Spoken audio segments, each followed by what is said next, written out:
lama tak bercakap di hadapan khalayak begini. Satu keterujaan. Tajuk yang diberi kepada saya ialah ekstremisme agama dan politik perkauman menilai masa depan politik Malaysia. Saya ingat pada tahun 2008, satu pada bulan November dan satu pada bulan Disember. Dua kali berturut-turut dalam 2 bulan berbeza, tahun yang sama, saya ke Kem Kemunting di Taiping, berhadapan dengan tahanan ISA. Tahanan ISA pada waktu itu ada lebih kurang 20 hingga 30 orang. I couldn't remember the exact number of them. Tetapi yang jelas 6 orang itu daripada Hindraf, dan selebihnya daripada GI, dan ada lagi tahanan-tahanan lain. Apa dia tahanan lain itu? Tahanan yang mencetak wang palsu, tahanan yang menjadi ejen asing, antara yang ditahan pada waktu itu. Saya mau tumpukan kepada 2 kategori ini. Satu ekstremisme agama dan satu ekstremisme kaum, yang saya anggap itu ada pada Hindraf.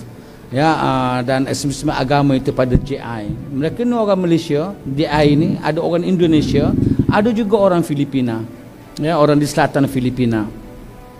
Saya tanya mereka, saya berhadapan dengan mereka, saya nasihat mereka, akhirnya saya kena marah.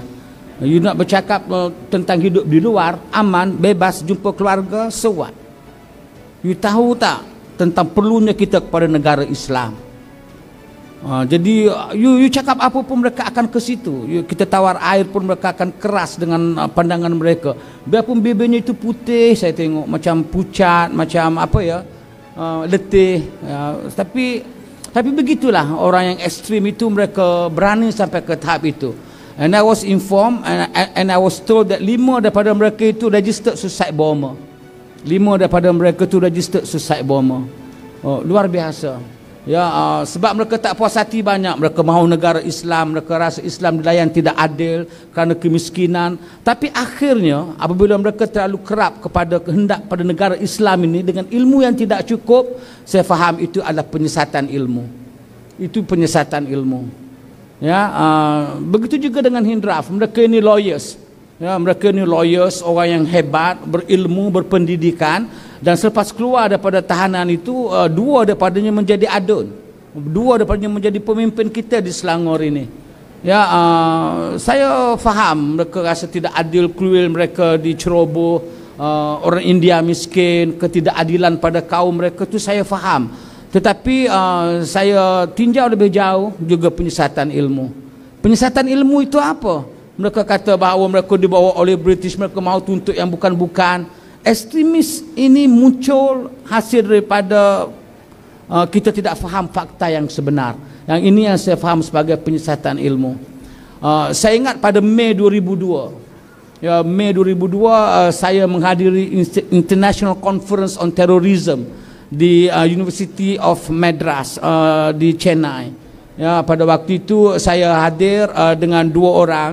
Saya dengan Profesor Emeritus Datuk Dr. Ni Anwar, sudah meninggal, dan seorang general membentangkan kertas pada waktu itu membawa saksi hidup sebagai pengebom berani mati.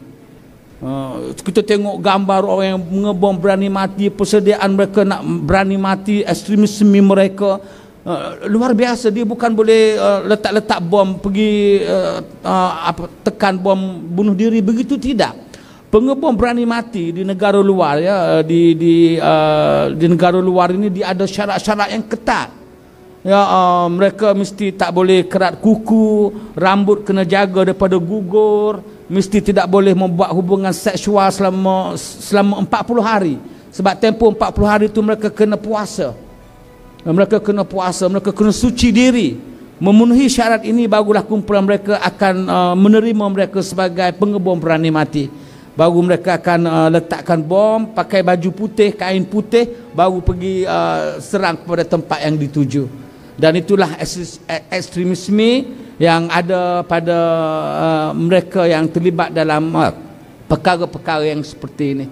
Dan ekstremisme ini, ladies and gentlemen, saya tetap percaya berlaku kerana penyesatan ilmu ini. Apalagi di tanah Melayu ini. Kita tanah Melayu ini masyarakat yang mudah percaya. Masyarakat yang gullibility, mudah percaya. Kita cakap apa pun mudah percaya. Karena ilmu tidak ada. Apabila mudah percaya, inilah kita masyarakat yang tidak kritis. Masyarakat yang simple minded. Bila kita tidak percaya, bila kita mudah percaya, simple minded, apa jadi? Ketaksuban. Ketaksuban inilah yang membawa kepada ekstremisme. Ini satu yang saya fikir berlaku dalam masyarakat kita. Bila taksub itu, apa yang you buat baik, mereka tidak pandang baik. Pada hari ini kita boleh tengok apa sahaja yang kita cuba terangkan kebaikan, akan ada sahaja benda-benda yang tidak baik. Jadi itu satu realiti, sehingga kadang-kadang ketaksuban itu membawa kepada hilangnya akhlak, hilangnya adab.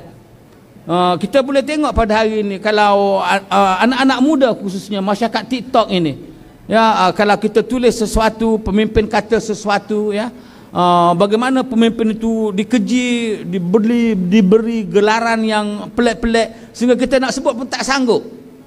Jadi pada mereka itu biasa, hasil daripada ketaksuban itu. Tetapi kalau mereka sokong, mereka akan angkat seseorang itu sebagai seperti mereka, seperti malaikat, seperti tidak ada kesilapan pada pemimpin yang mereka angkat. Inilah dikotomi masyarakat kita, ya, pemisahan masyarakat kita yang ada pada hari ini, hasil daripada ekstremisme ini. Dan pada pagi ini, dalam waktu yang diberi 20 hingga 30 minit, baru saya nak memulakan perbincangan saya tentang ekstremisme agama dan politik perkauman di Malaysia bagi menilai masa depan politik negara. InsyaAllah saya tidak akan bercakap soal politik, ya, untuk mengelak kontroversi. Apalagi kalau mengulas politik itu kan streaming ini. Jadi saya cuba untuk play safe, untuk tidak mengusik hati sesiapa. Tapi saya ingin bagi tahu, sejak daripada pengalaman 2008 itu, saya di Kamuteng itu, pandangan saya tentang ISA berubah. Semasa saya di universiti, saya antara orang yang geram pada ISA ini. Saya marah. Karena ISA ini kan di bawah Seksyen 81 itu, kita membenarkan Menteri Dalam Negeri untuk tahan seseorang itu 2 tahun tanpa bicara, renewal every 2 years. Jadi saya anggap itu sebagai menceroboh hak-hak politik rakyat, hak-hak asasi rakyat. Saya marah. Tetapi apabila bermula 2008 itu, saya sudah berfikir bahawa negara seperti kita sebagai sebuah negara majmuk, yang rencam sebegini, dengan pandangan politik yang ekstrim begini, kita tetap perlu tahanan pencegahan itu sebagai sesuatu yang perlu untuk mengawal masyarakat. Ya, sebab itu bila Datuk Seri Mujahid kata tadi perlunya kita kepada Akta Perpaduan Nasional, saya mempunyai idea yang sama. Ya, saya mempunyai idea yang sama. Ya, bahawa kita mesti tegas dari segi mempunyai satu akta untuk memastikan masyarakat kita terkawal. Masyarakat kita terkawal dari segi ekstremisme ini. Ya, tetapi dari segi ISA ini, apa pandangan saya? Saya tetap percaya tahanan pencegahan itu perlu. Ya, preventive detention is required in a country like us. Saya rasa dia tetap perlu. Cuma masalah ISA ini tak perlu kita bincang lagi sebab sudah tiada dan diganti dengan SOSMA. Jika ISA itu 2 tahun, SOSMA itu 28 hari. Ya, masalah SOSMA ini tak perlu kita nak rombak lagi, sebab di akhirnya seseorang itu kalau dia ada kesalahan, tahan 28 hari. Penyiasatan dibuat, itulah boleh dakwa mereka di bawah akta-akta yang sedia ada. Ya, kalau tahan berterusan tanpa bicara, saya rasa itu menceroboh hak-hak politik rakyat, hak-hak asasi rakyat. Dalam dunia ini kita ada 2 perkara saja. Dia ada hak-hak politik rakyat, dia ada hak-hak negara. So kita kena menghormati kedua-dua ini. Hak negara ialah untuk menjaga keselamatan rakyatnya. Hak rakyat ialah untuk berpolitik bagi mengawal negara daripada bertindak sewenang-wenangnya. So saya fikir sejak dari itu saya setuju pada preventive detention ini. Cuma masalah negara kita ini, apalagi di bawah kerajaan perpaduan ini, harapan saya cuma satu, penguatkuasaannya kena adil, elakkan double standard, institusi negara kena kuat, rakyat kena percaya pada institusi negara. Kita dah promise nak buat reformasi institusi sekian lama. So this is the time. Apa pun halangan kita buat reformasi institusi itu, seperti mana yang kita janjikan supaya rakyat tidak lagi kecewa. Kalau kita tidak buat reformasi institusi, kita bercakap tentang agenda reform sekian lama, kita tidak buat, maka itu satu kerugian.